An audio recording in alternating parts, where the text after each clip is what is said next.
The following discussion is not necessarily the views of all involved. The goal is to start open and honest discussion in a Christian worldview. Like all things, weigh what you hear with what you know and join us in our pursuit for the truth. Enjoy the podcast. Man, we're going to have so many good snippets. It's like a mind virus. Let's do a Deuteronomy episode sometime, guys. Yeah. I'm going to hit you. It's the Frasier to Cheers. Absolutely. Dude, how old are you?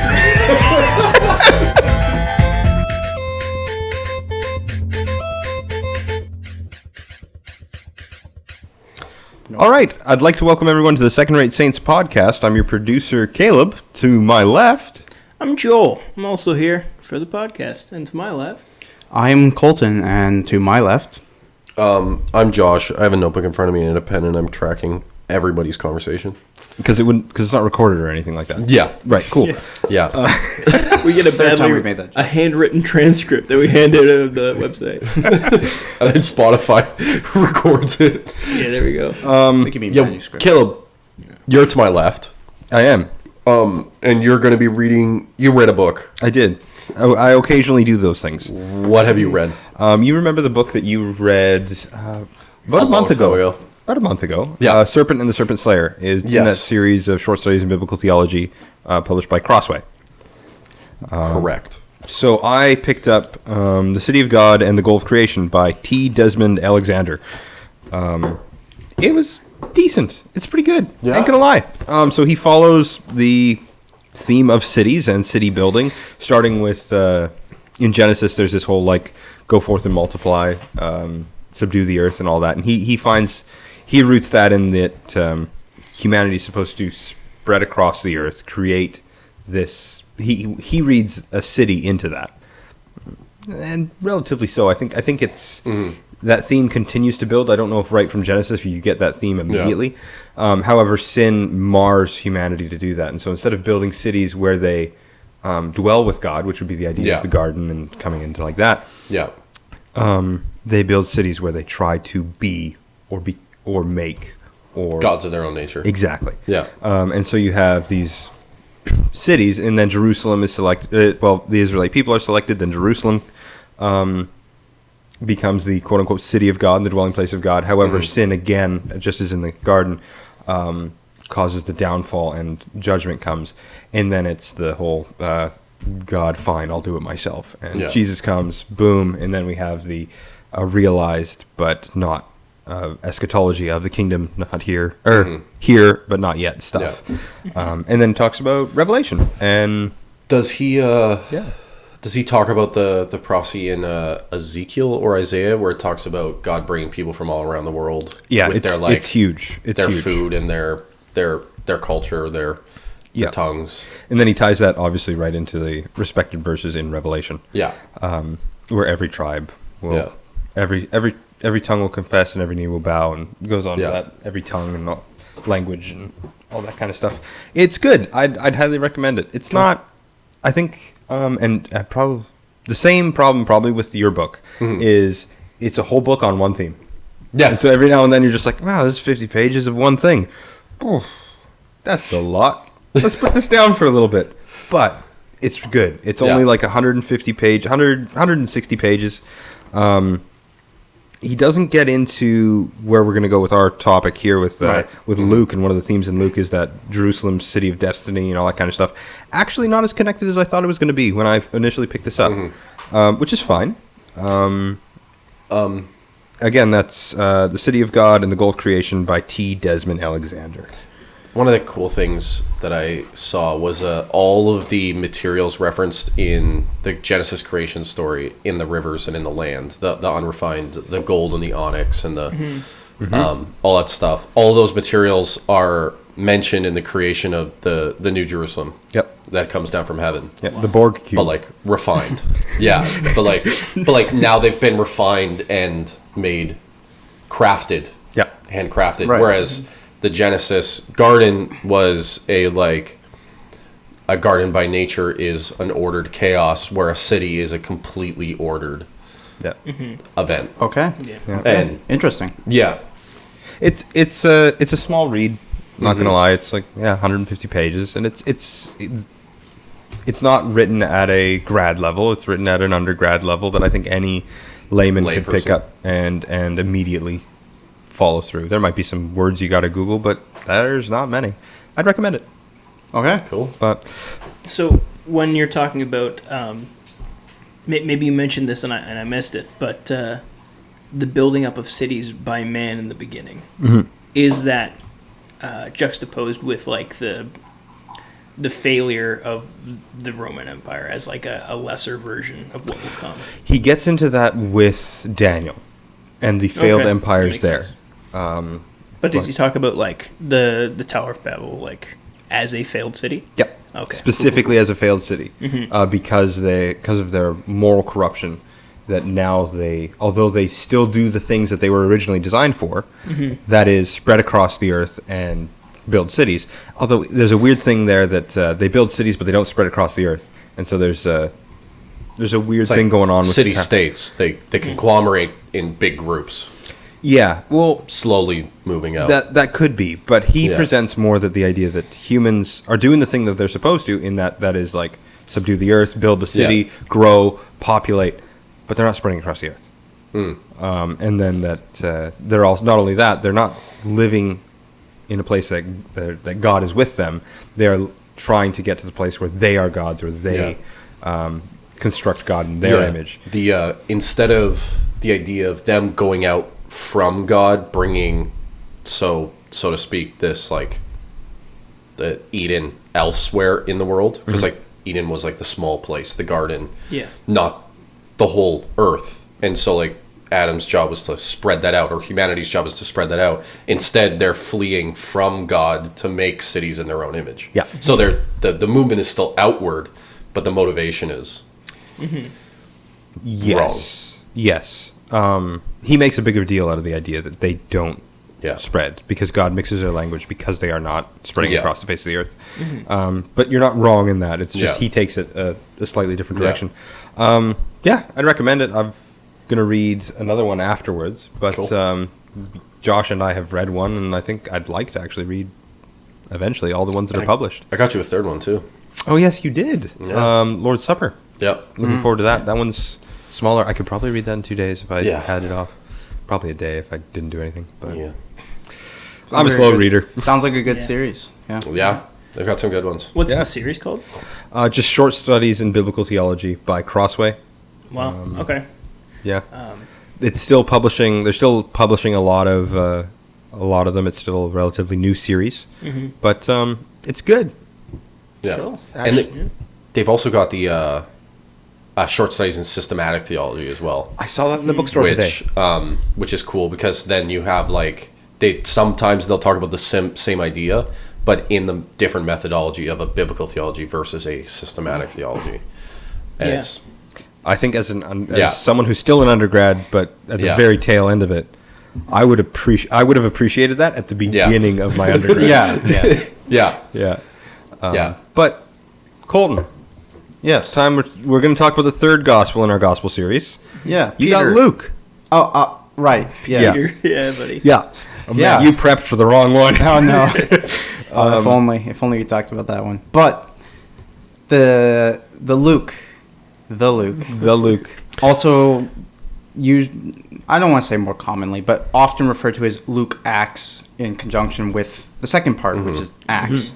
I would argue that that's a how do I say it?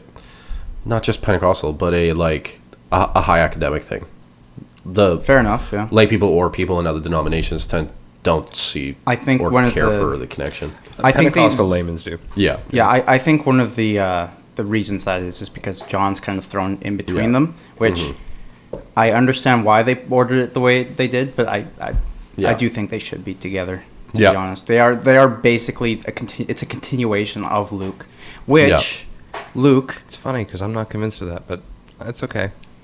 I am, and I will give reasons later. Don't worry. Okay. But I'm not going to talk about Acts too much because we're talking about the gospel specifically. But there are a lot of connections between Luke and Acts that matter a lot in terms of both narrative and thematic structures. not because Luke is some kind of prequel to Acts or something like that, but because that it is, it is somewhat of a, this is what Jesus did, this is what the apostles did, as a existing in the same framework of morals and ideas that he's trying to put forward. So you don't see it as a related volume, but just a continuation of a story? I don't understand your... It's not just a continuation of a story like you would pick up, say, the first Lord of the Rings or Harry Potter book and then read the second one. It's not just a continuation. It's a shift. Okay. There's a reason why there's a distinction between the two. It's a shift between tones, but it still uses the ideas built up in the first book to help the second book. And there's this expectation in the first book that the second book might even happen, but it's not necessary. I'll explain later. It's like the main character changes after the first book. So you're saying Axe is a spinoff? Axe is... Are we going with the official position that Axe is a spinoff of Luke? So it's the Frasier to Cheers? Absolutely. Dude, how old are you? Dude, Frasier is the most successful spinoff of anything ever. I wouldn't doubt it, yeah. Mormonism. Have they won 16 Emmys? Christianity. You're right. It's not a TV show. You're right. Good question. But whenever I think of spin-off and we're talking about religion, immediately think of Mormonism. No, it's Christianity. Yeah, it's Christianity. Christianity is the most successful spin-off. It's not Judaism. a spin-off. It's 2.0. No, but wait a second. Judaism would consider it a spin-off. You're right. Are you a practicing Jew? Anyways, better at it. No. Anyways.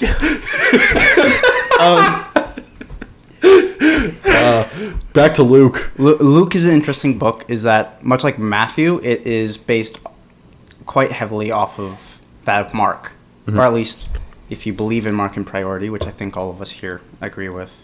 The idea that Mark is an inspiration for both Matthew and Luke. Most scholarly consensus goes there too. The vast majority, as far as I'm aware. Yeah, like it's more of a fringe belief not to believe that. Yeah.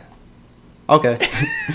I'm almost there. I had to when we did our Gospels course. I think it might have been first year or something. We did that together. I actually concluded that Mark and priority is not necessary. Okay. If you take Q seriously, but Q's so hypothetical that. Sure, it depends on how far you go with Q, but you can involve Mark in Q a little bit there. Yeah, but the way that I was looking at it was that Q was likely a form of Matthew that came before Mark, even. Yeah. Okay, so I just got one guy on my side. Sure, fair enough. But there are definitely direct references and structures. Yeah. I'm specifically okay. I don't want to fight you on this either. No, thing, right? Like I don't even think you're wrong. Get Mark and priorities like a view that's most common. Do you mean Mark and priorities and it's the first ever written thing? It's the first gospel, I agree, but does Q come into that equation? Or is that just like an additional document? Q's something. Q's probably the notes that Matthew took. Sure. But also, this is an academic conversation. Yeah. Not the like... I know. Yeah. I don't want to get bogged down. Yeah. Yeah. No, I just mean like when you guys were like, what most people believe. It's like most people, like the 1,000 of people that are actually thinking about this. Yeah. Well, yeah. Matthew wrote first because it's first in the New Testament, right? That's how that works, yeah. Okay. Absolutely. He's also older. What a weird... Okay. That's okay. Colton. Yes. Sorry to derail your thing about Luke. It's all right. How old is Luke? Is that the question? 23. I'm so confused. Yeah, no, the person Luke Colton. Never. Sorry. I derailed you, Colton, and on purpose a little bit. No clue. Okay. Anyway, from Mark, there are obviously the direct quotes and stuff from different segments, but more importantly, there's a lot more structural similarities between the two in terms of how the order of events happens in the book and how I think Matthew's fairly similar as well.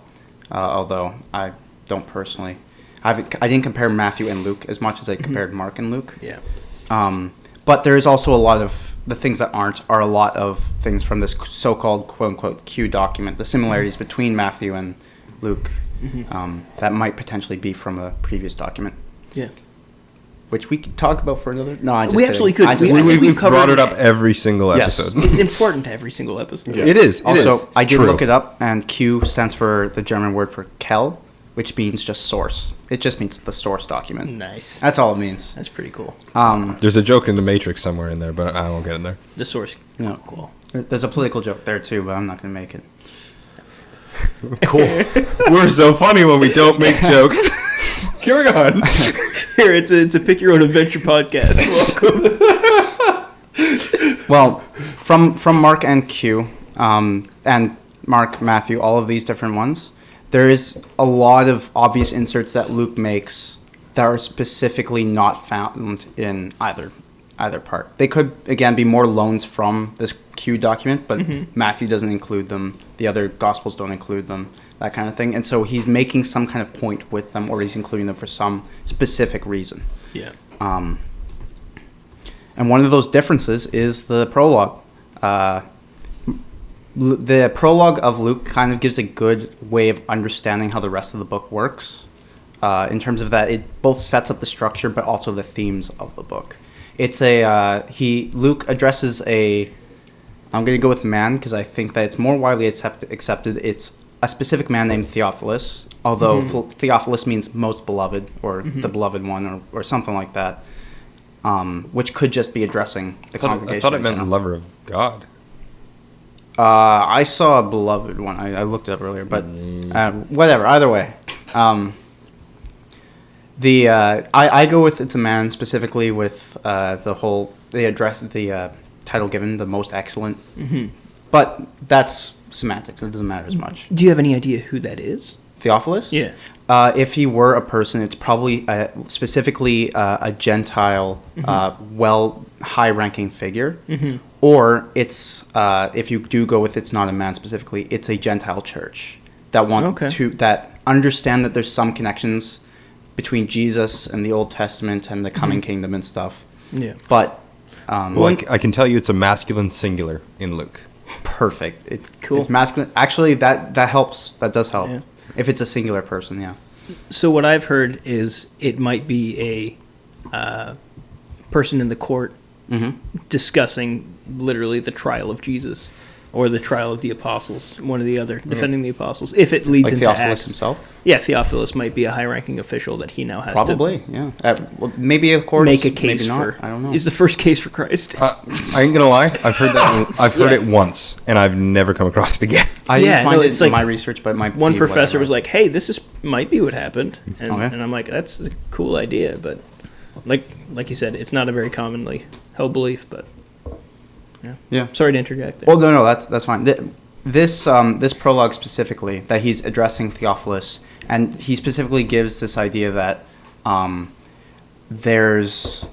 he's addressing it. He says specifically, let me find the actual quote so I don't do this wrong. But there's this idea of he's trying to get the introduction into Jesus right. What actually happened, how that works. I don't have internet, so. No Google for you. No Google for me. Do we need the Bible? I would love a Bible. But there is, this. He wants to get across what happened in a specific way. He says specifically, many have undertaken to drop an account of the things that have been fulfilled among us, just as they were handled down by those who, from the first, were eyewitnesses and servants of the word. With this in mind, I myself have carefully investigated everything from the beginning. I too decided to write an orderly account to you, so you may know the certainty of the things that you have been taught. It's again this idea of a certain historical telling of exactly what happened, with obvious, as I'll go into, some thematic overtones into it as well. Because if it were simply just exactly what happened, there would be much like John says, there wouldn't be enough books to fill the earth. Also, he's not a modern historian. He would never write what just happened. No. That's not why you write books. No. But it is... in the first century. Yeah. And this idea carries on into Acts. I'm not going to get into it too much, but Acts begins with the same kind of idea of, my dear Theophilus, so I've shown you this. This is what happened after kind of idea. So there is this... That's partially why it does seem like it is one document, this continuation kind of idea. Although there is a pivot. And like Caleb said, it doesn't have to be. Although you're not as convinced, I think, as I am. No. It's funny because I'm normally the more Pentecostal. I don't do it for Pentecostal reasons, just because I see a lot of thematic connecting points between the two at the very end of Luke and the very beginning of Acts. But anyways, this, not to go too long onto this to this opening, but it does show who was the author, which I haven't actually gotten into yet. We'll get into the author very quickly, but it does seem that whoever's writing, because the book of Luke, which is called Luke for reasons as in it was written by Luke, but I'm ahead of myself. You can tell No because of the way. way it is. Wow. Whoa. Is that this seems to be a man who is fairly educated, as this type of prologue is called an exordium. It's a very specifically literary device that was used by other Greek writers, and specifically the structure and stuff is very similar to historians of the time. Specifically, one that's notable is Josephus, although they aren't the same kind of story. They have this very similar opening. In Against Appian, I think that's the name of it. I don't know. Yeah. Yep. Not only does the prologue enable readers to better understand the purpose of the gospel, but it also makes the destination very clear. Again, this idea of a true telling. But to get into who actually wrote the book, because I think that this is a good time as any, there's a lot of different reasons we can believe it's Luke. There's a lot of different people put forward for who could have written it, but there are only a few really that can. And Josh, I'm gonna have to disagree with you on a few things from Mark. Not because you're wrong or anything, just because I think the dating of Mark does matter for the dating of Luke. Yep. And I think that there's some interesting distinctions that we'll make. With the authorship, it does seem that the person who was in Acts specifically, Acts and Luke are very heavily connected together in terms of they have very similar styles, very similar structure, very similar similar themes, but not the same themes. Yep. Although, it's okay, Colton, I won't come after you on this. It's not worth it. You're staring me into my. I just want you to know that I maybe disagree. I don't know. Okay, well. What's the reason put forth for it not being the same person? Is it just that it's a Greek style of writing and that it could be copied by two people and it's not necessarily like an authorship thing? Is that the idea? My understanding is that the documents are so similar that it's definitely written by the exact same mind, but it's whether or not that the themes are meant to coincide. Are they direct sequels? Are they two volumes of the same thing? Are they a sequel that then goes off and does its own thing, and we shouldn't be interpreting the themes of one onto the other? Yeah. That's the part where Colton and I might disagree, and maybe in different degrees. The language use is very similar. It's the same style of Greek, same level of Greek. It's the same author, whoever wrote it. It very obviously both had eyewitness accounts, so it had to be someone of the time. It limits the pool very narrowly to it pretty much has to be the same person.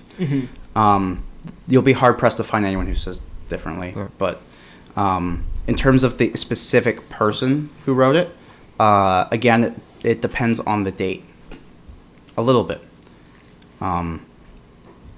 Acts has, at the end of Acts is, near the second half of Acts is 3 sections called the we segments. Yes. This idea that where the narrator, this overarching figure, inserts himself into the narrative by saying, rather than they went, to we went, we did this, so on and so forth. Yeah. Which is odd if it was someone who isn't actually part of the journey itself and wouldn't make any thematic sense or literary sense in comparison to the rest of the book. So it unless someone's trying to just like self-insert them into a story for some reason, it's fairly obvious that it was someone who knew Paul directly or went on his journeys at the very least. Yeah. And because they're so heavily connected together, these books, they were the same person who wrote the first one, the Gospel, Luke.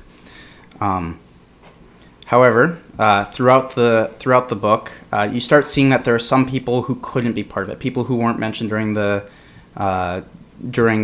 journeys, so on and so forth. That, long story short, 2 people really are the ones who are put forward as the most likely, and that's Titus, who wrote the book. Well, he was the recipient of the letter to Titus. Yeah. And the other one being Luke, who is mentioned a few times in different things, but specifically in Acts, it's mentioned a bit. He was on the journeys, all of the we journeys, stuff like that. Yeah. Titus doesn't make a lot of sense in terms of being the author for specific reasons. Specifically, like, he does have a level of education, but he wasn't in these places at this time, and he didn't know these people. Stuff like that. Okay. So, unless someone could just pull out of the ether some random person, Luke in the Bible seems to be the only person who actually could. The other evidence that really confirms this is that all early people attributed to him. Yeah, all early church fathers attributed to him as early as 130, 100, stuff like that. Yeah. Which would be weird if they were wrong. It would be weird if every single one of these people was wrong. Not that one specific person would be wrong. Yeah. I could go over this. In fact, that's how most historical documents and documents in the ancient world were attested to. Yes. Was attested to by a unanimous consensus. Mm-hmm. Yeah. And so, we see from the book, both books, Act Luke's itself, that seems to be very likely it's Luke, and I think it's pretty much confirmed from the external sources that is definitely Luke. Okay. I think it's hard to push anybody else. There are some people who do for some, but it's very much they're like, it's not Luke. Who is it? I don't know. I got a wild theory for you. Okay. Jesus. Yeah, Jesus wrote. Jesus wrote Luke. Yeah. No. Yeah, he was there with Paul on his journey. There you go. There are some modern theologians and biblical studies people who will argue that because Luke has a heightened, theme and focus on female issues, that the author was feminine. Yeah, I disagree with that. Why? Well, okay. This is a good time as any to talk about the theme. Okay. This theme specifically. There's a lot of themes. I'll go over them a little bit, but I disagree with it too, just FYI. Okay, yeah. But I'm actually there for this. Okay. It's a moral influence theory kind of hill. Oh no. See, on a hill, I'll be dead. No. There is this idea throughout all of Luke, kind of continued into Acts. Definitely there, but not as prominent. But Luke specifically is Jesus interacting with the least of them among us, the lowest of social classes, and this great reversal of social order. Yeah. The first becoming, or the last becoming the first last. You have this idea of love of the poor, of the tax, these lowest possible people in society, not lowest possible in worth. We should get at, because one of those types of people in the time are women and Gentiles and Samaritans and stuff like that. Not people of any actual worth who are lesser, because Jesus definitely doesn't treat them like that, but people who are seen as the outcast. Yeah, the current society, culture ordered that those people were of less value, but he did not see that they were of less value. Yeah, no, absolutely. Yeah. So, I don't believe in this view. Okay. I don't think that it's the best explanation. But the reason I said I would champion it is because feminist theology is really interesting. Because it's literally... Uh-oh. Okay, we can clip what you want, I guess. Yeah, my issue with saying theology is that it comes from the ideological position first and then the theology, rather than the theology position first and then applying it. For sure, which is why nobody considered it until like 100 years ago. Right. So the fact that everybody's taking Luke and reinterpreting it in this kind of... Sure. Maybe not even reinterpreting it. It's getting more popular. Noticing themes nobody else cared about until now. Well, they weren't emphasized nearly as much, at the very least. I agree. Or some of them, like there's connections made, like you said, with the women. The reformers noticed the women. They did, but it wasn't as big of like. But there was in that context of they are in this society, the Jewish society, they are the least in the social order. Same as these Gentiles and Jewish idea, whatever. There. Okay, well for Samaritans, our listeners then, you're going to see a lot of people with like pop theology basically on Instagram and Facebook, and they're going to be saying that Jesus championed women, and this is what they're talking about in these themes of Luke, right? Yeah. And be careful how far you go with that, because saying that Luke was a woman is like kind of a bad interpretation and has no historical proofs. Absolutely. But it's still true that Christ championed women in the Yeah. in a way. He brought them out of the social dredges that they were a great in. example So of that my is- point is that you can go too far with it, but it's not completely bankrupt, much like moral influence theory. Well, one of the good things that helps connect the ideas, where you can see this as an obvious idea, is not moral influence theory, but this idea of like he's more talking about the oppressed peoples of the time and the lowest of the time kind of idea, is that you see that the idea of the Good Samaritan, the Good Samaritan's one, but he specifically targets the Samaritan woman, as a woman who's had many husbands, so not even the other Samaritan women would even come near her. Yeah. And because she's a woman, she can't talk to the men directly. So when Jesus comes to her as this rabbi, he's taking the social order, and he's not necessarily he's not here to destroy social order. He's here to somewhat even it, as in all people are worthy of potentially coming into his presence. And he specifically talks about like how the rich are the ones who are actually the least. Well, I think a great parable that illustrates this is in Luke 18, where he gives the parable of the tax collector and the Pharisee. And the Pharisee goes in and he goes loudly the whole like, I thank God I'm not a tax collector or a dog or a woman. And then you have the tax collector who doesn't even lift his eyes up to heaven and beats his chest and goes, I don't deserve. I'm a sinner. And then he asks the crowd, who do you think really is? Yeah, who do you think's honest in their approach to God? Who do you think is actually trying? And he gets the crowd to admit, the person who's the socially lower. Yeah. And that ties back to other things Jesus has said, like blessed are the poor in spirit. Exactly. Yeah. Where it's this idea that like when you are downtrodden, when you are faced with, when you believe that you are less, in that when society places that on you, you have this. You don't have to like look for like this like thing inside you that says you're like you're not worthy. That and like sin puts that on you, and yeah. Do you think part of that focus of Luke comes from the early church in Acts caring for the poor? I think the focus comes on it because most physicians were slaves in the first century. And if he's a physician, he's a slave, most likely. Purchased, his education is bought for. If Theophilus is his patron, and his patron may have sent him with Paul because of his eyesight problem. This is like a whole thing, okay? If you have to work with like so little evidence, well, then you have to go with what little evidence you have. So this would be the theory off of the very isolated points. Could very much not be true, but it is an interesting idea to think about. And so that he's writing to his patron about what he taught, what Paul taught him, that he may know it's true, and so that Luke is probably a slave or a freed slave, and so his focus would be on the marginalized, the outcast. I think that's where the inspiration for the author to focus on this theme that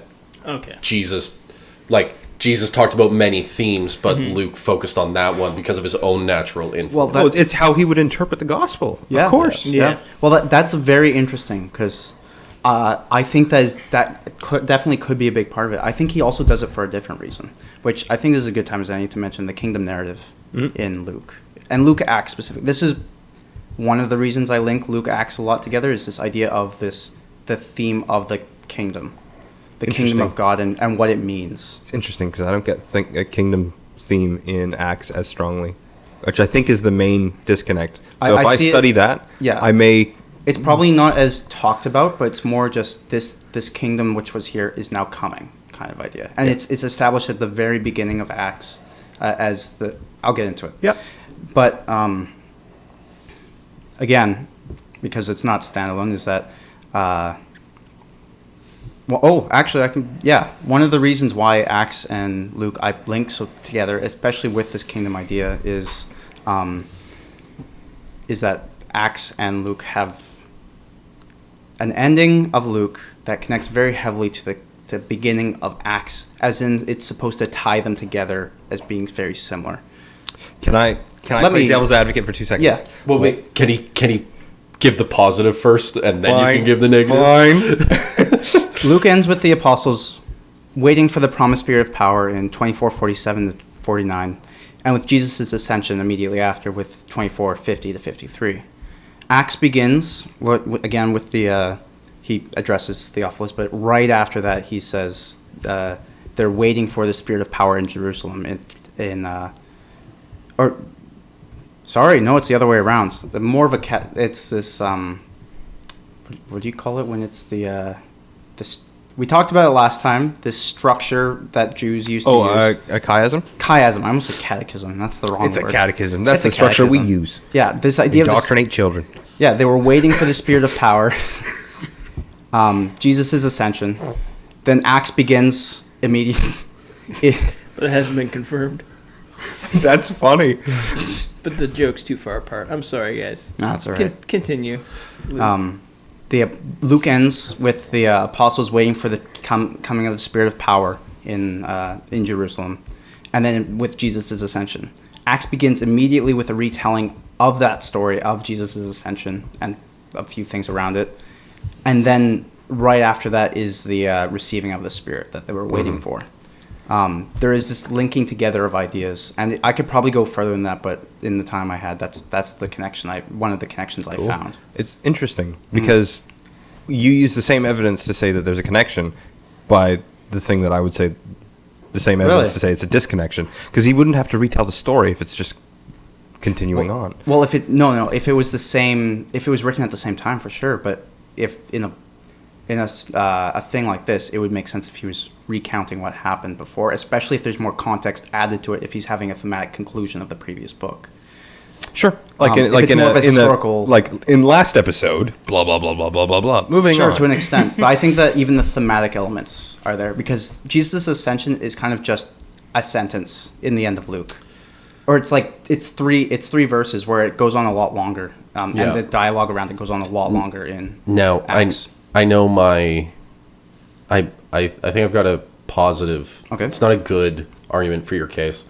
You mean Colton's case? Colton's case, yes. Sorry, audio listeners. There is another example of this in the Pentateuch, but it's not a good example because the book's edited. So Deuteronomy starts with a summary of the events in the previous book. Because the story they're now after the event and they're reading the law, and so he's giving them like a God has brought you thus far and now you will move. But Deuteronomy is supposed to be somewhat of a distillation anyway, is it not? Yeah. Also, saying it's an edited form is a big thing we're going to blow over, but that doesn't mean I disagree. Okay. Yeah, edited forms in the Old Testament, absolutely thing. Anyways, sure. The book of Deuteronomy is just a synthesized version of Numbers, right? No. Yes. Numbers and Leviticus, right? No. Yeah.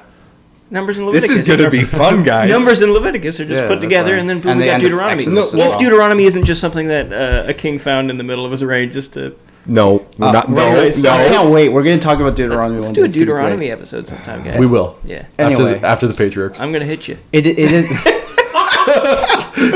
Sure, it is similar to that, although I haven't read that specifically. Mm-hmm. Yeah, there is... At least, Caleb, from what I see, is that there...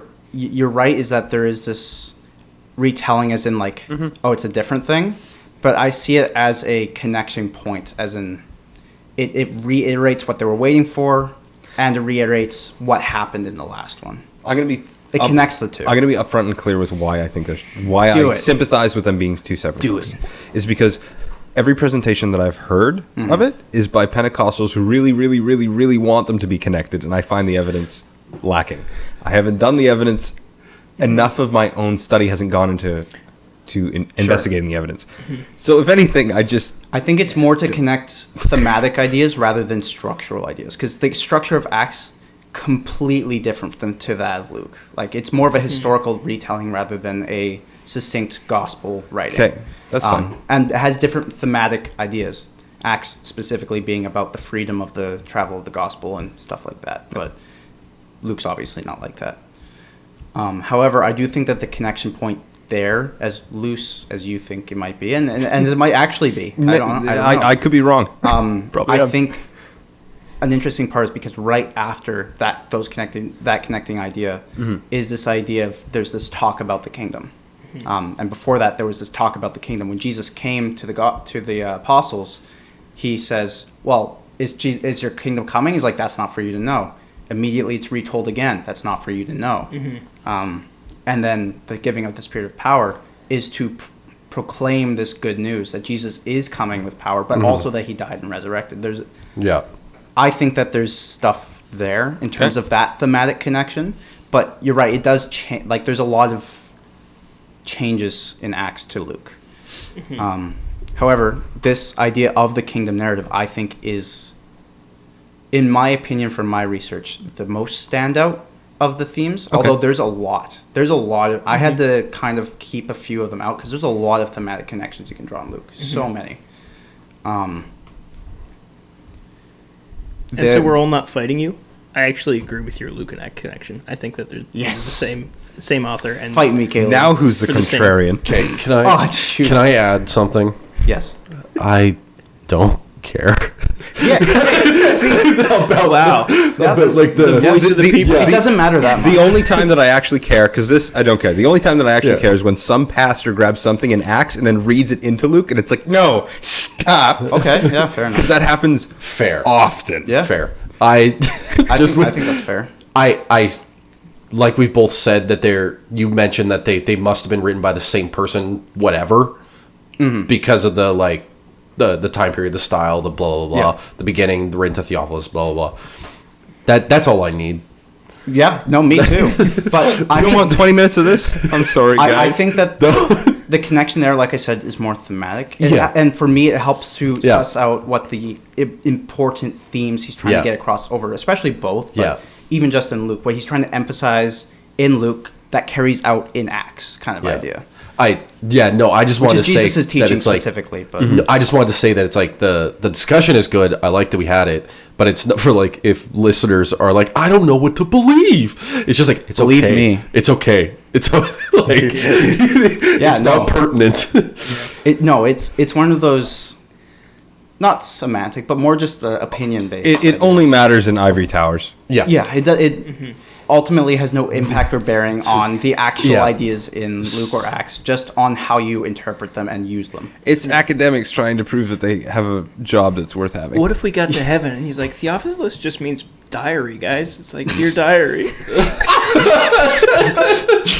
I'd like to see that Luke was literally writing to his own diary that someone just picked up. Yeah, absolutely. Well, that's what Marcus Aurelius' Meditations was. Yep. He never intended it for it to go public. Yeah. Yep, I love reading Luke's diary. It's my favorite part. But again, with the kingdom, the thing I think that Luke is trying to emphasize the most with the kingdom specifically is this reversal. So we talked about this reversal of social orders, this bringing up of the outcast and this lowering of the structures that be kind of idea. Not in terms of like trying to abolish structures and like a proletariat revolt of some kind. That's not what he's doing. It's not liberation theology. It's really not liberation. We're going to talk about liberation theology at some point. I love it. But although liberation theologians love liberation. Yes, they do. Because there is that focus on the marginalized. Yeah. Rise and this up. bringing up against the powers that be. Yeah. But it's this idea that the systems of the world are broken. This is what the systems of the kingdom of God are. And yes? You have a concerned face. No, I don't. I'm really enjoying this. Carry on. Okay. I have a comment after. Okay. These people who are marginalized, these people who are outcast, I think Luke is trying to get across because there is this. He's telling it to this Gentile audience, Theophilus specifically, but to an audience of Gentiles. Sorry. Yes. I had a wild theory. If Luke is a slave. Oh, no. And he's like, hey, there's this great moral teacher that you believe in that said that we're all equal. Release me. Oh yeah. That's like this is just one big scheme for him to become free. That's funny. Liberation theology, but just for him. Yeah. That's awesome. Well, yeah. Go ahead. Here's the weird concerned face that I had. With what you're talking about. It's not like a complete. It's not abolish of the system, nor is it a, hey, the kingdom is coming, prepare its way by war. It's this, how is the kingdom ushered in? Yeah. In the context when there's still broken systems. How do the meek inherit the earth? Yeah. Is Christ's sacrifice at the end of the book, Christ's crucifixion and resurrection, should that concept of reversal of how the oppressed are to act in the context of being oppressed, is that connected at all?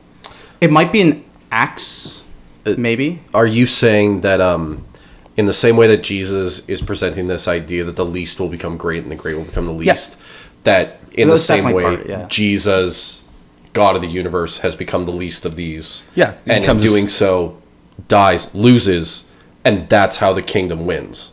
Is like through the least. But that's the idea with the oppressed and the marginalized. Self-sacrificial love is the way by which the 100%.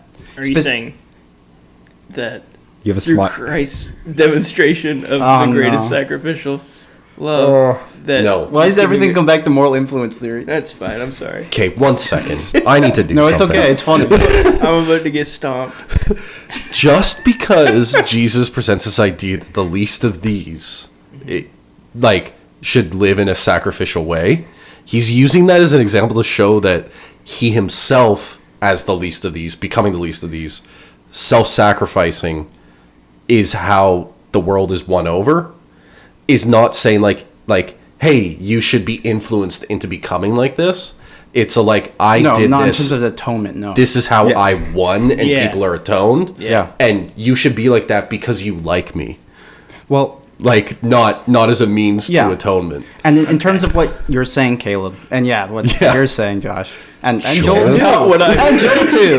This is the end of the moral influence storyline. Joel, I love you. The story of it is less so about moral influence necessarily, and Christ died to show an example kind of idea, but it's more a theme throughout the entire book in and of itself. This idea of Jesus' teaching about love and sacrifice and that which actually should be priority and that which is actually worthy in the kingdom. That kind of idea is brought up. There are more parables in in Luke than any other synoptic gospel, as far as I'm aware, or even any gospel. I don't actually know, but probably more than John. John doesn't have a whole lot of parables. No, exactly. Caleb's the expert on John here. Far from it. But until next week. Luke ties a lot of things into Christ's death and resurrection. Specifically, he ties Acts into the resurrection. That's what the point of Acts is, the spreading of the good news. Yeah. But there is that kingdom theology very heavily thrown in, I feel. Because he's not writing like Mark is, or Matthew is, to a Jewish audience as much. He's talking to Gentiles. There is another theme of he's trying to connect the Gentiles and those who are not the chosen people necessarily as this is part of the plan. It's not a usurping of the religion that already exists or creating a new one, but including it as part of it. This was the idea the whole time. Yes, this was the point, and everyone's included. Acts obviously talks about it a lot more, but Luke also shows quite a bit, I feel. The outcast specifically is couched in the very beginning and the very end of the book. Starts with things like there are things in Luke's gospel that are only in Luke's gospel that are connected to this idea of the outcast we talked about, but specifically even just Gentiles, an idea like the Christmas shepherds. That's not mentioned as far as I'm aware in even Matthew's retelling of the birth narrative. Yeah. However, those aren't Gentiles, as far as I'm aware. But they are one of the lowest rungs in society because they're often thought as thieves. Sure. Sure. Yeah, there's a... it's an old... I think it's in the Talmud, where it says that the only two people whose voices are not accepted as witness in court are shepherds and women. Yeah. Yeah. Oh, Yeah. guess who saw him at his birth and then at his resurrection? Yeah. Oh, Shepherds of women. That's how confident God was in that his story would be. Yeah. Well, and yeah, so this idea is an interesting theme in and of itself. But I think it sets up a juxtaposition, which is the theme of the kingdom that Luke's tried to get across. He takes the kingdom that the Jews were expecting, and even maybe some of the Gentiles thought that they were going to hear about it, and flips it completely on its head. It's not a physical kingdom, it's a kind of nebulous here and not yet spiritual kingdom. One of love and peace and joy, and not of conquest and bloodshed. Yeah. That it takes, and it shows that through the types of people that are going to be in it. It shows it through the ways that you achieve, you fight it in Acts. The idea of the spreading of the kingdom in the different areas out to the Gentiles. It is a conquest, but it's not a very typical conquest. It's a religious conquest. It's not even a religious. Yes. Yeah. But it's not even a religious one. It's one spread by. It's not to sound too lovey-dovey, but love. And, It's not spread by like doing the right thing. The inquisitorial way, where like convert. Yeah. It's like a mind virus. Well, yeah, and that's why another reason why I believe religion is the opiate of the masses. Is that what you're saying? Sorry, I just blew straight over that mind virus part. Yeah. Yes, thanks, Mr. Marks. Am I wrong? Man, we're gonna have so many good snippets. There's gonna be a lot of highlights. Actually, highlights for some, lowlights for others. Isaac Asimov's foundation uses that as a cool idea. Anyways, Okay. What? Religious takeover. As a means of conquering. I don't think we have enough time to get into what you're talking actually, about right now. You know what conspiracy theorists think? That's exactly what Constantine did. Yeah. They love that. I love butter. that. The meritocracy. I retake my contrarian title. I love it. The meritocracy way would just say that I don't. It won because it was better. But no, that's too easy of an idea. Yeah, it's too easy, man. That's a word I just learned today. That's a good word. But yes, with kingdom stuff. Yes. I'm sorry if I'm interjecting. I'm sorry. With kingdom stuff. In Matthew, we went over how there's a big kingdom theme, but emphasis is on the king of the kingdom. Yes. Would you say that Luke does specifically, yes. Luke does the kingdom theme with less of an emphasis on the king and more of an emphasis on the people of the kingdom? The people of the kingdom, and not the king himself, although Luke uses he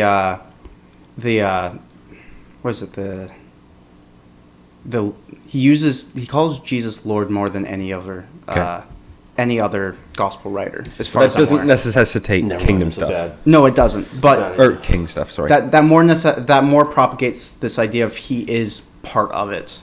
He is the head. He is God himself, even. Although that theme's not as super heavily emphasized in Luke, as far as I can see. What is Lord in Greek again? Kairos. Kairos. Never write that in your papers because of a. Kairos is time. It's kurios. Kurios. You're right. Lord. He's right. You're right. Don't write that in your papers because it's actually super common, supposedly, in the first century for lords, masters, slave owners, even business bosses to be called that. So it's not the association to Yahwehistic monotheism is just not there. For Luke as a Greek author. For that word. Oh, okay. Specifically for that word. The only times I would put forward is when Jesus says to the Pharisees and stuff like, "Who are you called good?" That more goes into it, like the idea of good and bad. Yeah, but the title of Lord, the title of Lord, that's what we're talking about. Sure.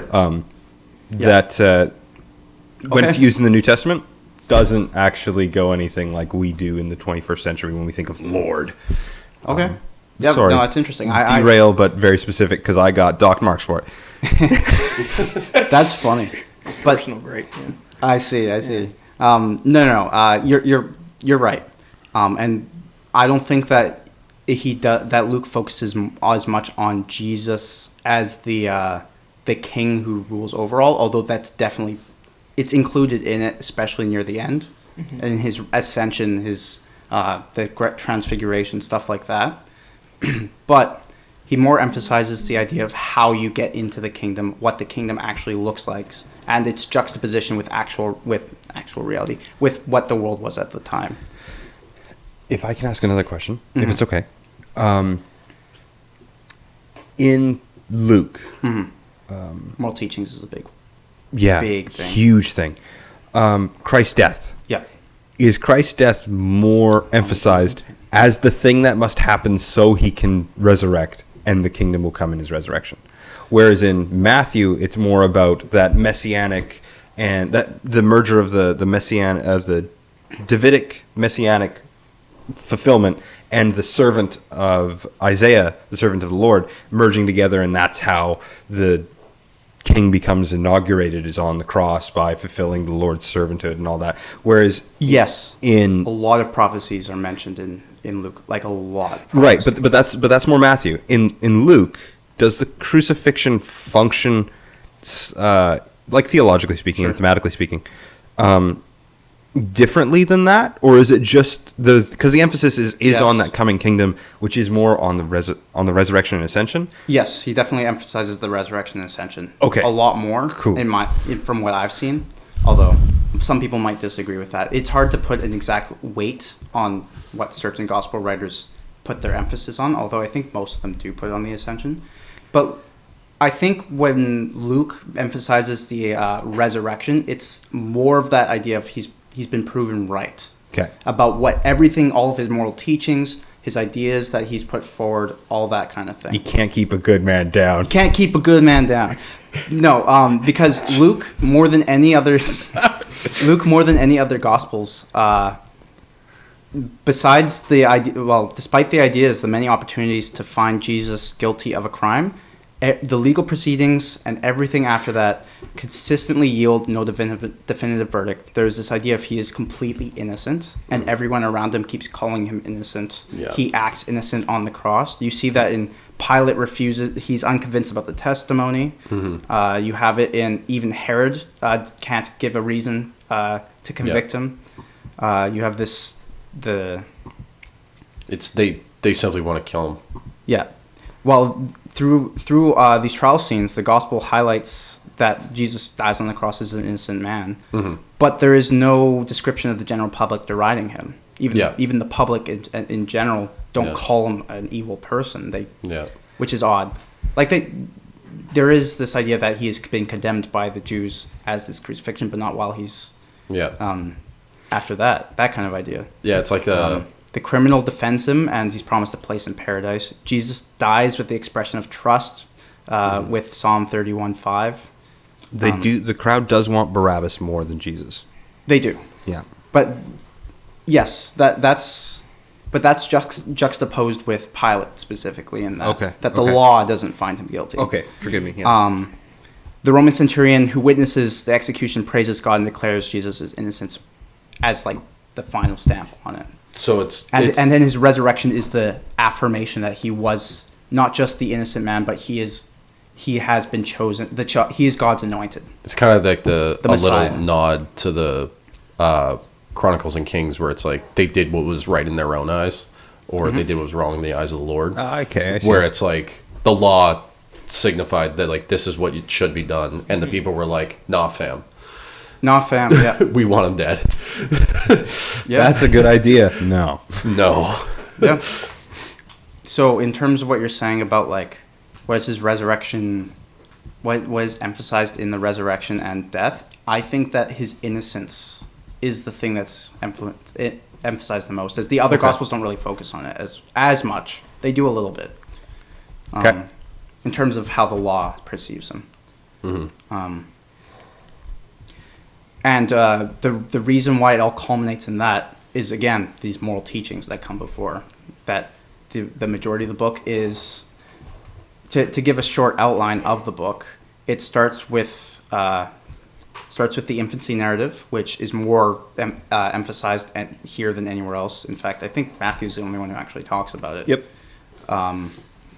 Then you have a short bit on the preparation for Jesus' ministry. And then you get this idea, then you get this idea, this progression of ministry that Jesus does. We talked a little bit about the city of destiny. Jerusalem's the city of destiny. That's definitely a big part. As the ministry of Galilee and stuff like that it's only 5 chapters long, whereas the journey to Jerusalem and Jerusalem itself is the entire rest of the book. It's only 9 chapters spent on the beginning, and that last bit, especially his teachings in Jerusalem and before Jerusalem, is quite a bit longer. Yeah. His moral teachings is definitely the center stage of the gospel for multitude of reasons, like the thematic overtones that they're supposed to give, but also just this is who Jesus was and what he was trying to teach in his ministry. Well, I think it's all the themes that you presented so far go with this is the kingdom and this is what a kingdom person Absolutely. is. Absolutely. And his ascension proves that. Yep. I think his crucifixion is also going to go into that. Yep. So would his, like, the whole city of destiny thing, I think, goes into that. Everything that so far that you mentioned goes more into this is the product that, and I hate to use the word product, but Consume product. yeah, consumer, Consumer Christianity. There we go. there we go. But this is the product that Jesus is making, building, and is offering to people. Absolutely. And I think Luke emphasizes that specifically. Okay. Because I think that one of the big ideas in Luke is this is Jesus. He is the promised one. He is the anointed one. He's everything that they said. But he's coming with a different idea. And that's heavily emphasized in it.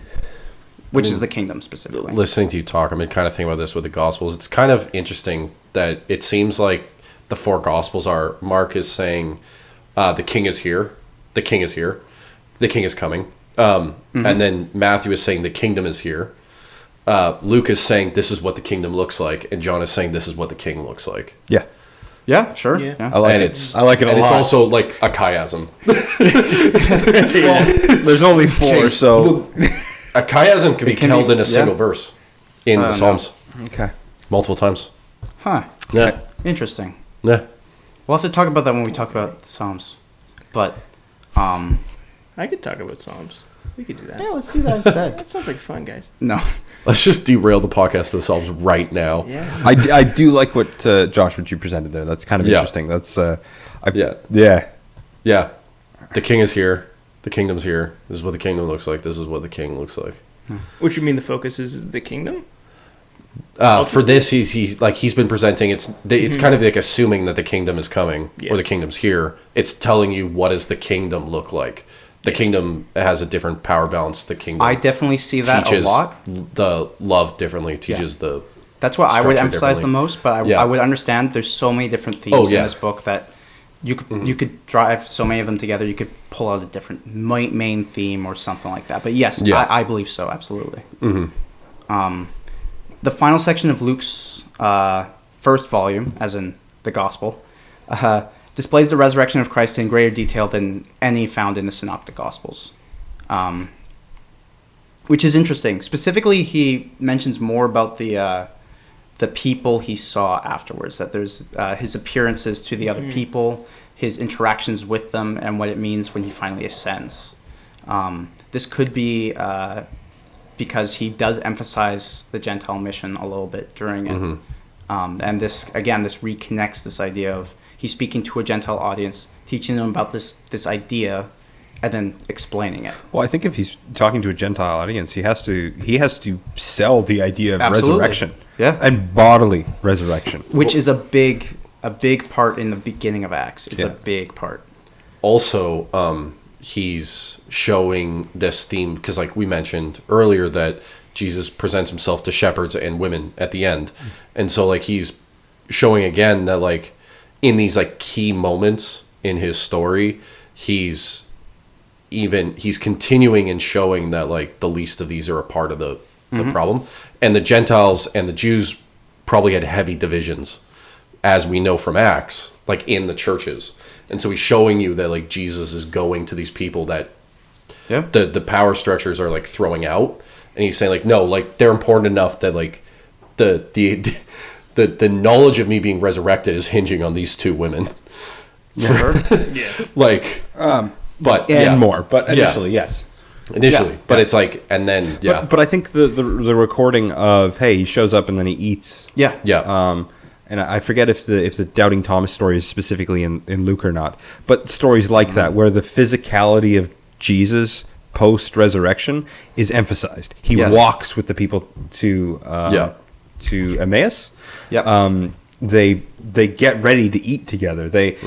He's not some ethereal ghost type thing, which would be very popular in first century. This physical bodily ascension, well, which again is emphasized at the very beginning of Acts. If you want to draw a more chiastic structure, I don't know. Well, just because it's the exact same thing doesn't mean if you're gonna have it would be in the same structure though.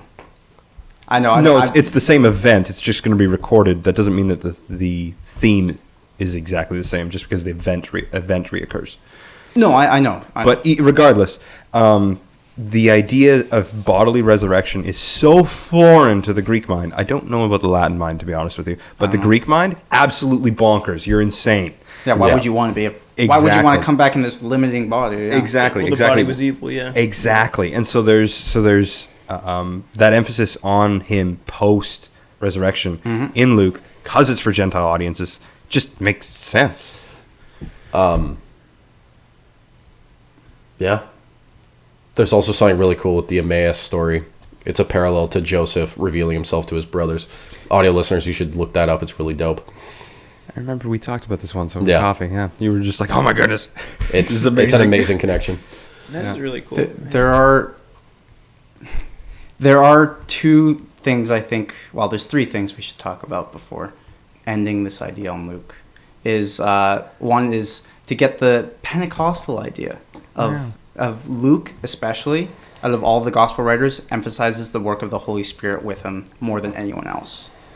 When he prays, that prayer and the Spirit working are both heavily emphasized in his baptism and his before his ministry, during his ministry, before he goes to the cross, while he's on the cross, in his resurrection, stuff like that. There is this heavy emphasis on prayer and the power of prayer, and the Spirit working in the world, which I think is very interesting. But yeah, well, I think it ties into. I don't know. I think that in Luke, the power of the Holy Spirit is always presented as the thing by which the kingdom is not just brought into. It's the power by which it spreads. Absolutely. Right? Like it's a massive theme. Yeah. It's a massive theme.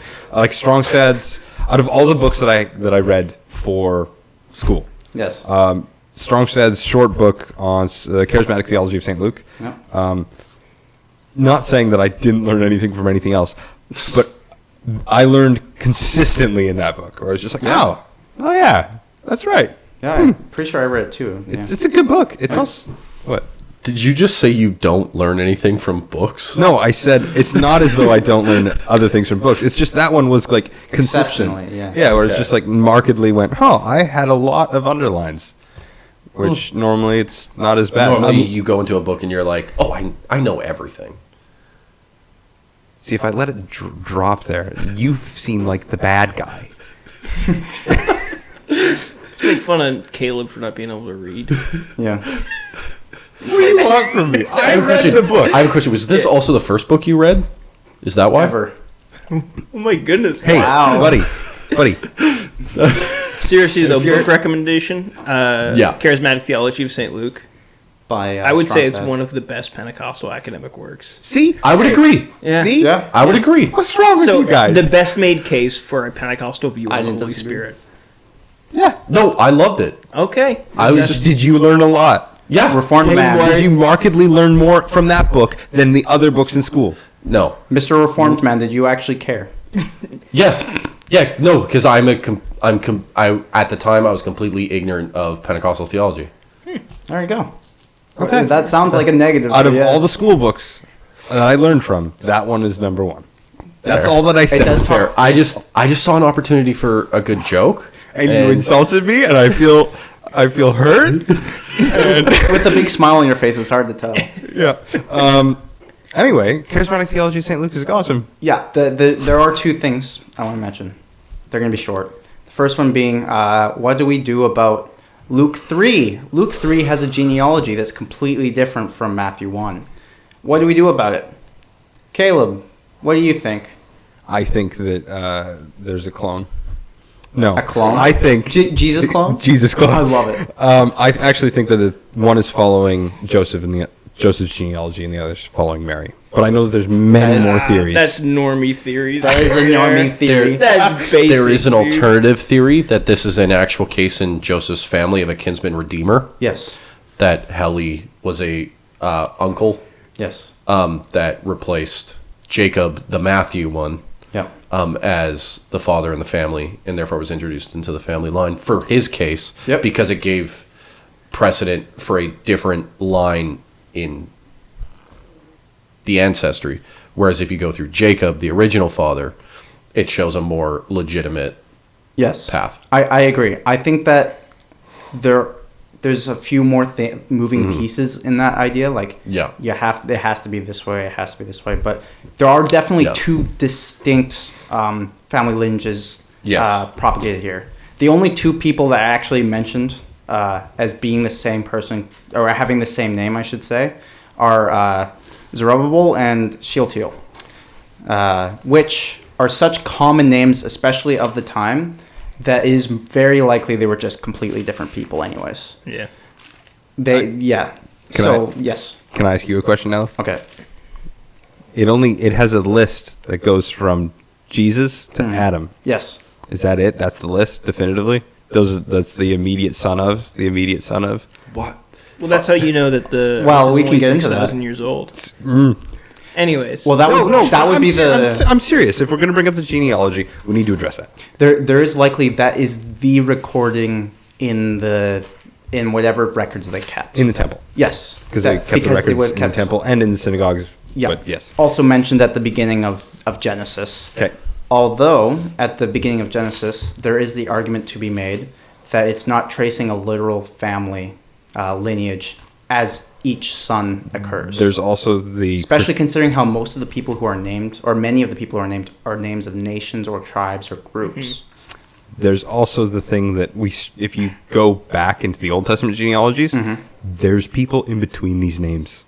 Yeah, absolutely. So we know that he's either synthesizing. completely wrong about it, which is very weird for a historian to be wrong about history of the time, especially when he has such... he has access to the records. The most Jewish stuff. records of the time were very rigorous. They tried to be not necessarily as accurate as possible, but they tried to get names. Oftentimes, a theology will have they'll emphasize different. Ancestry will have a theological purpose. Absolutely. Yep. Did they present to you what potentially the theological purpose of this is compared to Matthew's? Well, the two people have very different theologies, so if they were to use them for theological purposes, it would make sense that they would be completely different. Or even if one person were to use it for thematic purposes, it would be different. That kind of idea. My understanding is that Matthew goes to David, right? Matthew's only goes to David. Matthew's only goes to David, and it's the same number between Jesus to the same number from Jesus to the exile, and then from the exile to David. Yeah, 14 generations each. Yeah. And so it's a what is it called? Mnemonic device. For mnemonic. That's it. To remember. To remember. Oh, yeah. And again, emphasizing that kingship thing, which is also a Jewish thing. Yes. Yeah. I think also the only issue. Sorry, do you have something to say? I was going to say Luke's is also in reverse. His is from Jesus up, whereas Matthew's is from David down. Which is traditionally the way. Yeah. Like he starts with Jesus going to hell, then blah, I read blah, both blah. of them and I missed that completely. Yeah. And his goes, and he's tracing like Jesus' father is this person, this person's father is this, right? And then it goes down to God. Yes. Whereas, and so like Adam, there's the like son of God. Yes. Yeah, which is might influence that. Also, it might be size, because like he might have been limited in paper. Oh. Like sure, like. He was especially like, if he's writing it with Acts on the same page. And if people can go to the records and like see this, he's like, well, I gotta shorten it for length. People like how know Kings the gaps. or Chronicles did. Yeah, like people know the gaps. Yep. But here's the trace that if you follow the key figures up, And like we said, you get to God. especially if he's trying to make a point Yeah. with it. Yeah. Matthew's obviously referencing Jewish kind of ancestry, right? Obviously, Yeah. he also wouldn't put Rahab in there. There would no reason to put matriarchs in true. the genealogy, Yeah. which Luke doesn't do because he's not writing from a Jewish perspective. That's that. Well, yeah. Well, he's just like he's also putting Rahab in there because again the emphasis on marginalized. yeah. That's definitely one of the reasons people... Rahab isn't in Luke. Oh, It's he's in Matthew. Yeah. Interesting. Yeah, which is she's more important to the The direct With the thematic link. ideas of Interesting. Matthew on And Jewish I got I lineage. think that is because there's a couple arguments, but generally because like the line to Jesus, but also there's no mention of her husband in the story. She gets married to a Jew. Yeah, but like it's the emphasis in the story is on her. Okay. Like it's not on her husband. Her husband played no part in the story. Okay. Like that was the only reason it mentions that she marries a Jew was so that she becomes a part of the Jewish family. Right. And same with Judah's daughter, the other woman in Matthew's. Sorry, we're focusing too much on Matthew now. And Yeah. we got to finish up the Luke points. I think that it's also good and important for especially listeners to note is that historians of the time are very different from historians. If we read a genealogy, say, on Caleb's ancestry, we trace it by person. It would be outlandish for us to skip people, or at least it would feel very strange, especially if you read it in a book or something like that. But at the time, that wasn't the norm. It was a completely different context of culture and all that. It makes, at least from my research, it makes sense why they would either, I don't want to say skip people, but emphasize certain people over others by including them. Yeah. Also, I think that the most likely reason as to why they are different, especially from the parents above Joseph kind of idea, is that they're focusing more on different lineages or kinsman redeemer kind of idea. I like the kinsman redeemer. I think it's slightly less likely, but still it still is completely possible. Yeah. But if Luke is more focused on the actual lineage of Jesus, which wouldn't be Joseph, because he does open it with Joseph as being the person there, he says supposedly Joseph, essentially. He says as people thought it was Joseph, but it's not actually. It would make sense if he traced Mary instead, who's the actual lineage kind of thing, whereas thematically it makes more sense for Mark to follow Joseph in terms of the time and Jewish culture. And I just want to point out for the audio listeners, Matthew starts with Abraham. Starts with Abraham. Okay, so it's Abraham it's, to David. It's 14. David to exile. Okay, there is 3 sections. Yeah. I said Yeah. only 2, and I'm like, Yeah. there's That 3. feels wrong. I know there's 3. Yeah. I forgot that too. Yeah. The other woman was Tamar, Judah's daughter. That whole scene. Right. yes. Yeah. Right. Okay. I guess is that all you have for Luke? I think so. I feel Luke's like there's pretty one cool. more thing, but I don't remember what it is. Anyway, yeah, that's Luke. Yeah. Okay. What do you think? In terms of ranking the Gospels, which is our favorite part. It's got to be top 4. So, Mine is a top 5. can you run us through a summary of what we talked about today? Summary, Luke seems to be a book written by, definitely written by Luke. As far as history can tell, it almost certainly was. Yes. Something we didn't go over, which I actually kind of want to quickly go over with Josh, just very lightly, is that Luke was written, I believe, in either sometime around the early 60s, the year 60-ish AD. Yeah. Which would make your dating of Mark wrong. Sure. Which is, or unless Q is way more important than we actually think, but I think that we have, the only issue is then why not make that one of the Gospels as well. That's kind of the issue I have with making Q super big. Why isn't that one of the Gospels as well? Yeah. Because Well, God if the answer didn't is want it to be. Sure, but then we don't even have any writings of any other one that was spread around. Sure. If it's a collection of, say, Matthew's notes, then it would make sense that they would spread that too. As far as I'm aware, that's the main hypothesis. If it's proto Matthew, that's fine. But then it would just be. It's funny because It when I has asked, to be proto Matthew because some of it ended up in Matthew.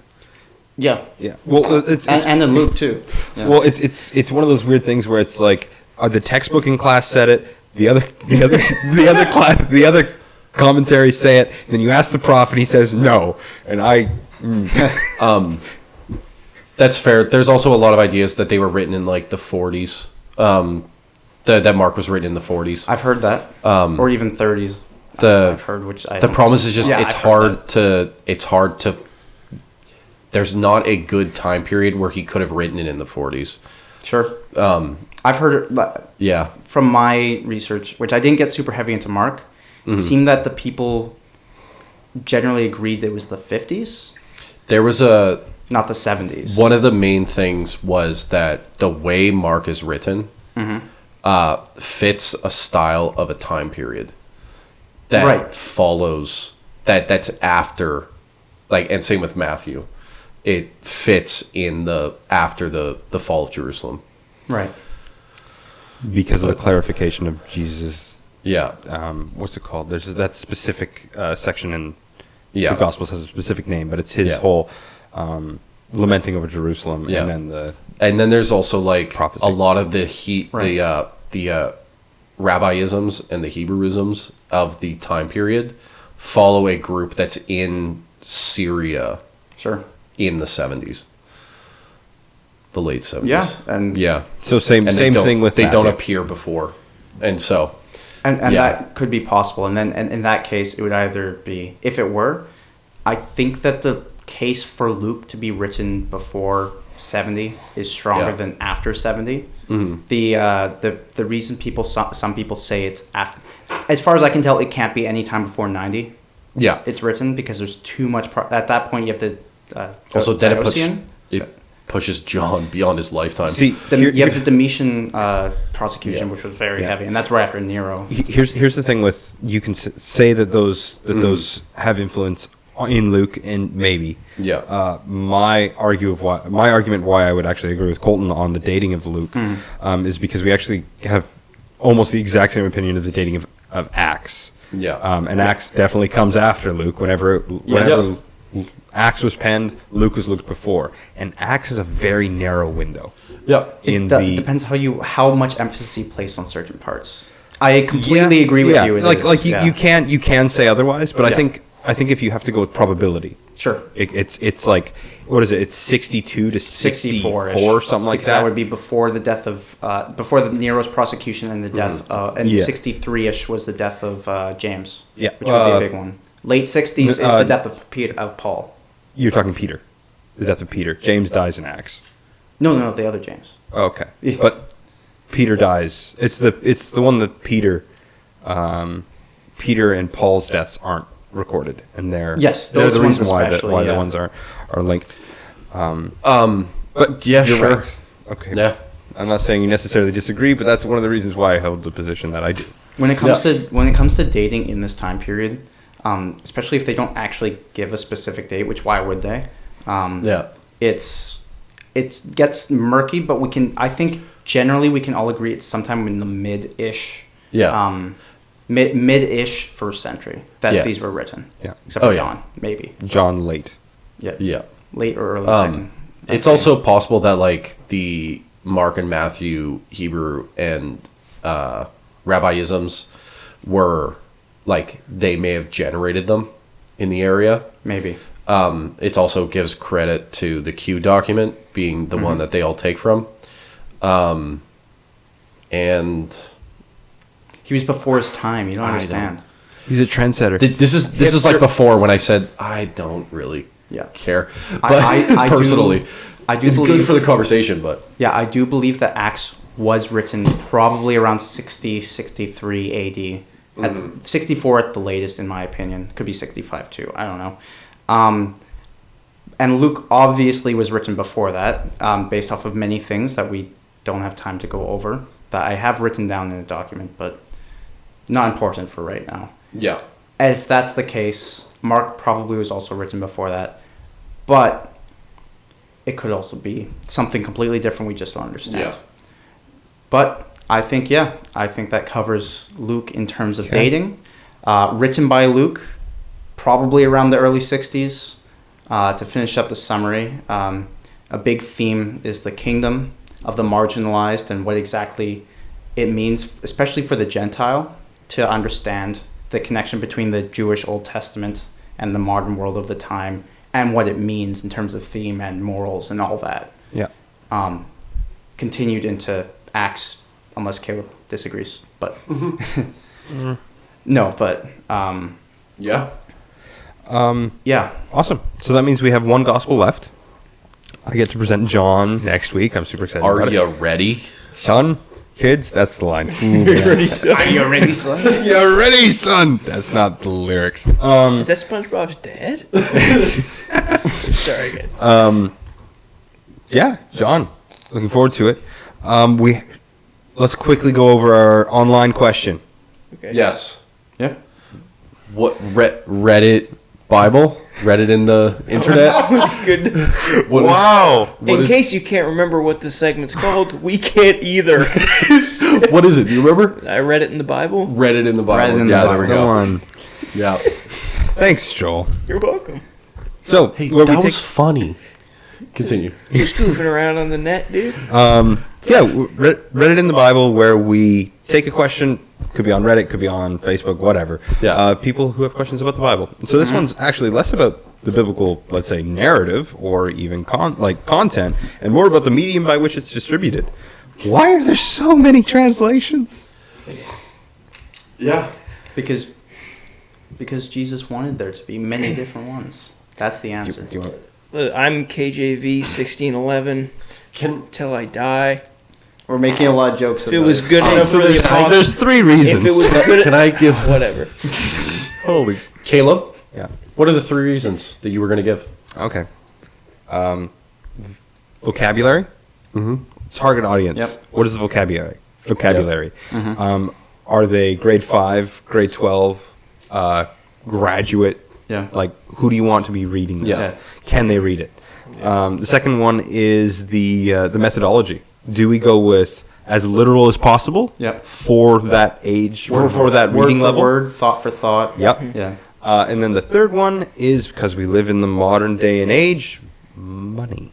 Yes. Because Zomverden Give me that can't money. print. Actually, whatever. Zomverden and Crossway and any other publishing can't print a translation which a different publisher Yes. hired a bunch of translators to do. They have the copyright for that translation. Yeah.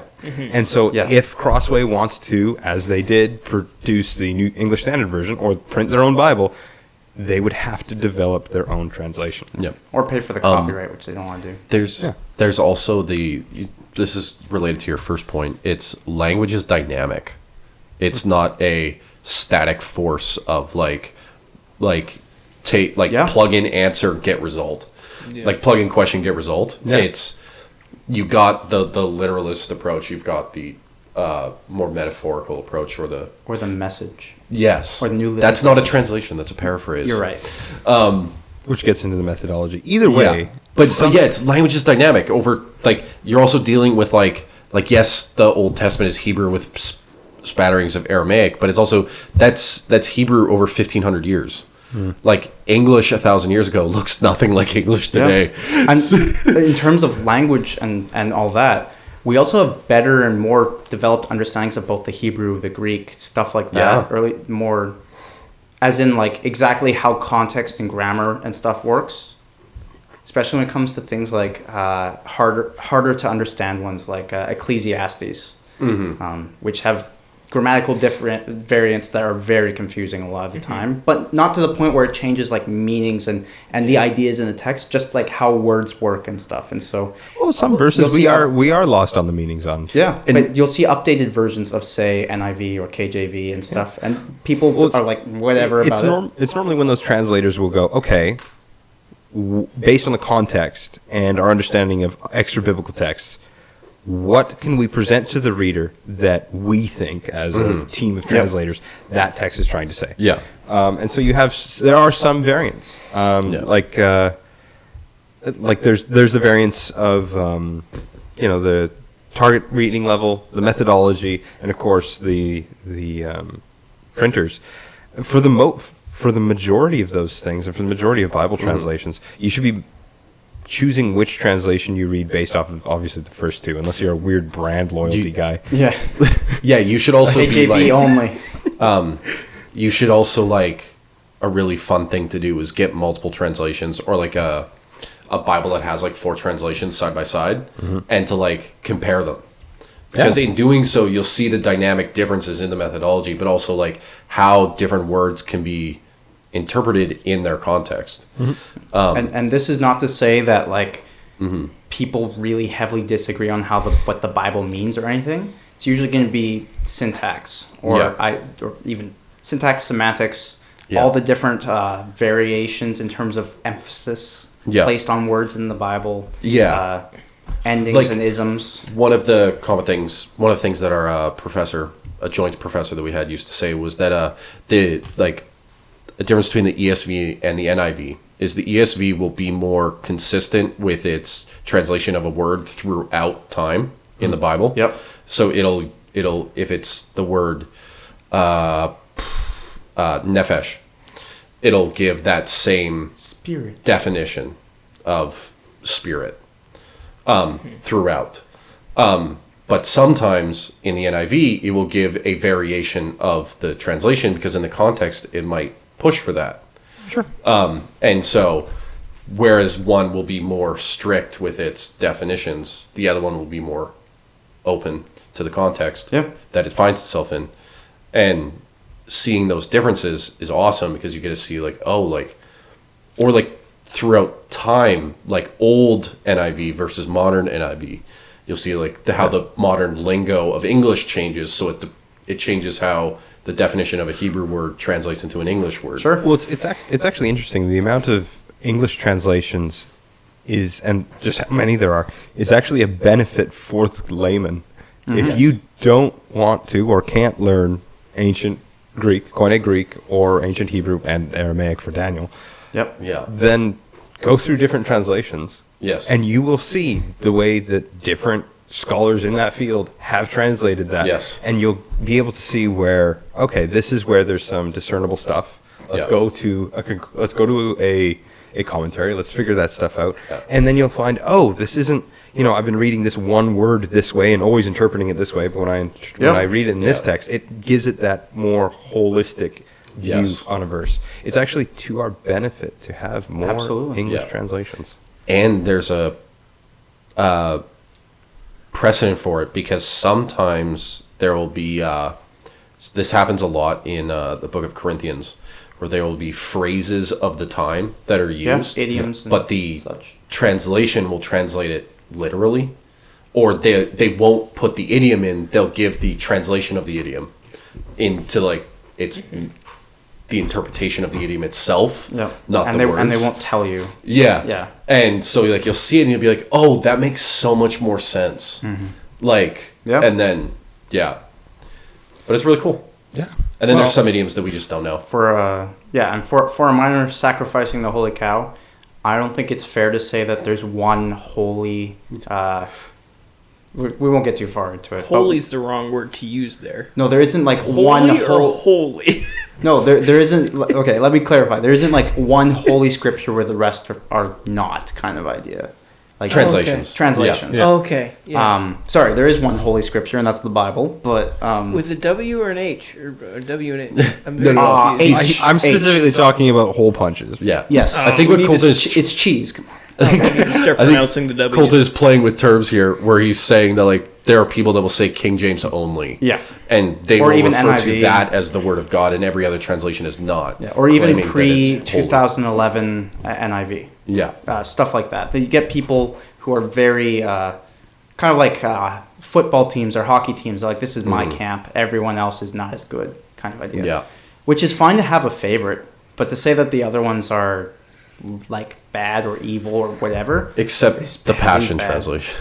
Well, it's possible to be very wrong. Yep. Yeah. The voice translation is rough. You read that? Yeah, or what happens when you actually have biblical texts where, so there's a group that does the translation, doesn't actually expose who did the translation and specifically alters text to prove theological points. New World Translation. Yeah. JW. Jehovah's Witness, Mormons, stuff like that. Or even the changes that King James added. Yeah. Yeah. There we go. Okay, we're going to cut it off there. Okay. Thanks, Colton, for presenting Luke. And next week, we're going to go over John. And hopefully you'll be able to join us next week. Thank you for making it this far in this week. And have a great week.